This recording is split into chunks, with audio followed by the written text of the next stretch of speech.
What is up? It's Kate again here. It's been some time since I have put out or even recorded a new episode. I don't even know if this one's going to go live, but I just kind of wanted to see about getting back into the swing of things and getting back into it again. I have had a busy weekend, so just a little recap on what I've been up to lately. I've started a new job at a seasonal park out where I live. It's a non-for-profit. It's absolutely beautiful, and I'm kind of all over the place with locations there. I have started posting more TikToks. I just had a festival I went to in the village here in St. Martin's. I went to the Sea Shanty Festival, and it was so much fun. A bunch of my family members came out. We had a whole bunch of fun out here. And I have today off. I'm actually reading a couple books that I'm absolutely obsessed with and I want to talk some about. I read Reminders of Him by Colleen Hoover. I give that book a solid 10 out of 10 on the relatability score. It's such a moving book, and it was just so refreshing. And I like a book while I'm reading it, and I feel like I'm in that exact moment where it's happening. Like I felt like I was living in the town that the people were talking about, like Nathan and Scotty and all of them. I felt like that was where I was living at. I felt like that was my town, and it was so relatable, and it was written so incredibly well that it was so hard to put down. I think I finished it. I want to say 2 weeks. I finished that particular book. Absolutely incredible. Such a good read. I highly recommend it to anybody and everybody looking for a nice summer read. And right now, I'm reading Where the Crawdads Sing. I'm not reading that because of the movie.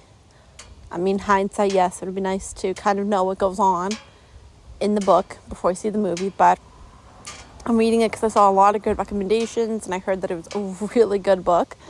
So I'm currently like maybe 30% of the way in, but it has gripped me so tight that I feel like I belong in the bayou and the swamps of Carolina and Louisiana. I feel like that's my home. I feel like Kaya is somebody I could relate to.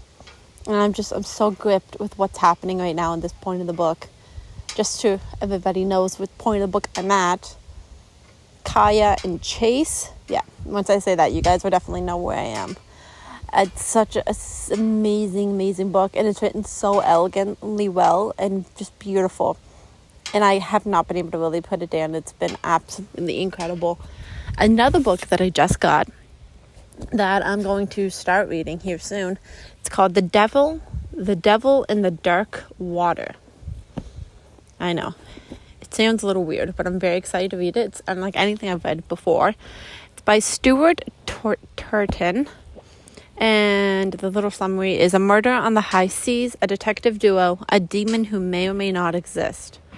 And it has great reviews from the New York Times, a New York Times bestseller, and an author of a bookstore. It has great reviews all around, and I'm really excited to dive into this and kind of figure out the book itself and just have a hard copy in my hand.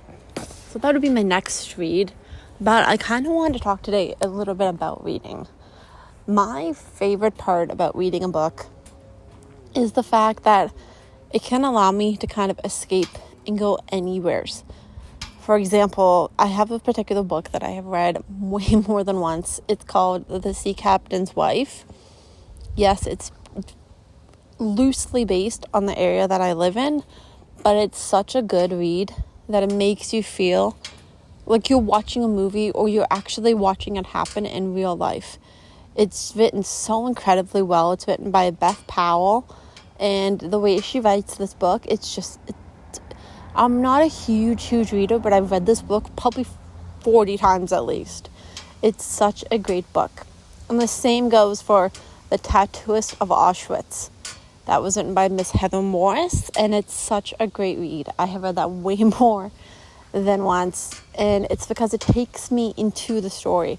It allows my imagination to roam. It allows my imagination to kind of be free and feel like I'm living in that moment that they're writing about and they're talking about, which for me is all the makings of a great novel. That's how I know it's a great novel. It's when it's written so well that I feel like I am in that moment where the writer is talking about. And reading has never always been something I've been a huge fan of. When I was a younger child, I read a lot, but then it kind of tapered out when I got to like high school and it was mandatory. And then university definitely tapered out because, again, it was mandatory. I had to read my textbooks.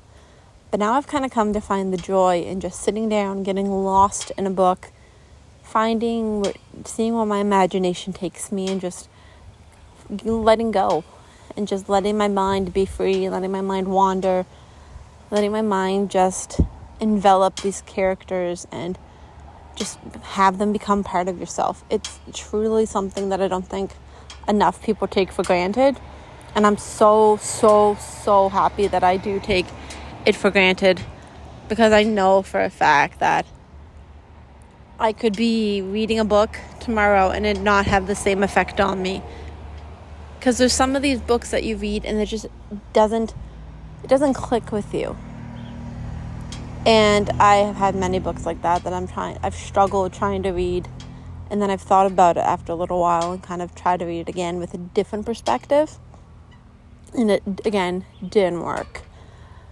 But reading has just become part of my self-care thing. I like to just grab a book, I'll open my Kindle on my phone and just read. It's relaxing to me, it's calming, and it's just so nice. It's nice to kind of get lost for a little while. And I think that's something everybody needs to do once in a while. Everybody needs to kind of get lost and kind of just delve into another world.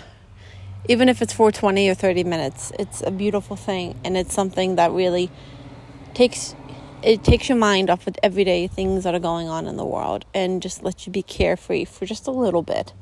But I just kind of wanted to share that today. And if anybody has any good book recommendations, please pass them along. I'm always looking for new ones. I am a huge fan of history. I'm a huge fan of the classics. So if anybody has any kind of preferences, any books they want to pass along, please don't hesitate to do so. You can send me a message on Instagram. You can reach out to me on TikTok. You can reach out to me on YouTube. However you want to reach out to me, that would be amazing. And I can't wait to speak with you guys again. Thanks so much. This has been Kate on Chat with Kate. Thanks, everybody. Bye.